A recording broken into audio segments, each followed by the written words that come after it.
बहुत बहुत शुभकामनाएं देती हूँ।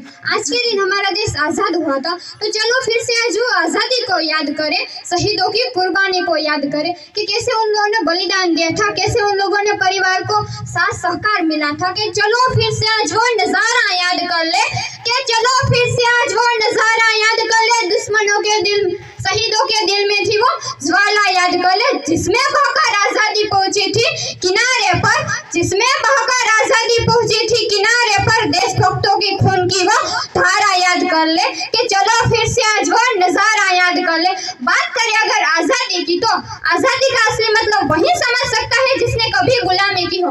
हम सौभाग्यशाली है, हमने स्वतंत्र भारत में जन्म लिया है। जब हम फिरंगियों के झांसे में फंस गए थे, तब रंग दे बसंती झोला के एक नारों से टोले के टोले उठ जाते थे। तब देश के लोग मर जाते थे, मिट जाते थे, फांसी पर चढ़ जाते थे। ये उस दौर की कहानी है। तब देश बलिदान मांगता था, लड़ जाने मर जाने को कहता था। पर आज न तो देश बलिदान मांगता है, न लड़ जाने मर जाने को कहता है। पर मेरे विचारों में सच्चा देशभक्त वही है जो अपना पूरा काम ईमानदारी, मेहनत और लगन से करे। इसी में एक शायर ने क्या खूब शेर कहा है कि कई पैसों को दिल में भर बैठे, कई पैसों को दिल में भर बैठे, तो कई लड़कियों के नाम जिंदगी कर बैठे। पर न जाने कैसे लोग थे वो जो इस वतन के खातिर मर बैठे, जो इस वतन के खातिर मर बैठे।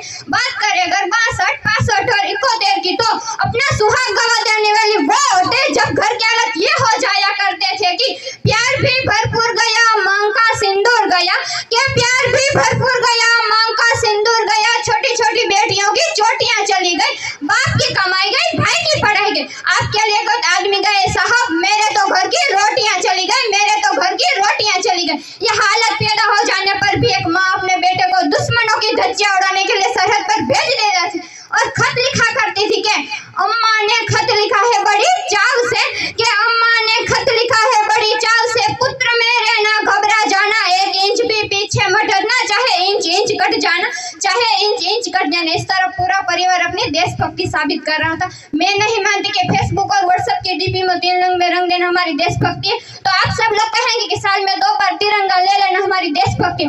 तो मैं पूछना चाहूंगी कि फुटपाथ पर रहने वाला वो बच्चा अगर नंगे पांव तिरंगा बेच रहा होता है, तो क्या आप उसे उसकी देशभक्ति कहेंगे? नहीं, ये उसकी देशभक्ति नहीं, उसकी पेट की शक्ति है जो इसे ये सब करने पर मजबूर कर देती है। कहते हैं ना कि ना मस्जिद को जानते हैं, न शिवालों को जानते हैं, कि ना मस्जिद को जानते हैं, न शिवालों को जानते हैं। पेट के भूखे तो भोजन के निवालों को जानते हैं साहब, भोजन के निवालों को जानते हैं। कल जाती है तो आज चली जाए, कल जाती है तो आज चली जाए, एक दिन जानी ही ये जान है। और कीड़े मकोड़ों की तरह मरने से अच्छा है कि वतन के लिए हो जाए कुर्बान। एक देशद्रोही से तो देश की आत्मा को होती ही है, और उससे ज्यादा हद तक होती है कि जब हम मुसीबत में फंसे लोगों की जान बचाने के वजह सेल्फी लेकर अपने लाइक बढ़ा रहे होते, अपने बूढ़े माँ बाप को वृद्धाश्रम में छोड़ा दे।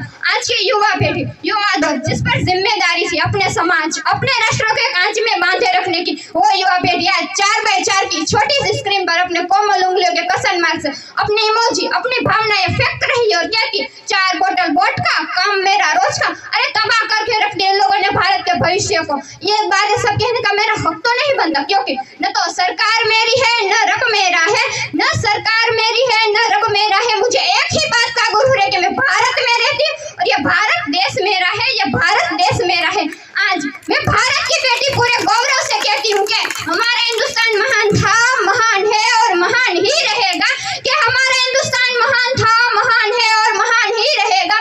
उगा हौसला सबके दिलों में बुलंद, तो एक दिन ये पाकिस्तान भी जय हिंद कहेगा, पाकिस्तानी नहीं सारा जहां जय हिंद कहेगा, क्योंकि सारे जहां से अच्छा हिंदुस्तान हमारा, हम गुलगुले हैं इसके, ये गुलिस्तान हमारा। जय हिंद, जय भारत।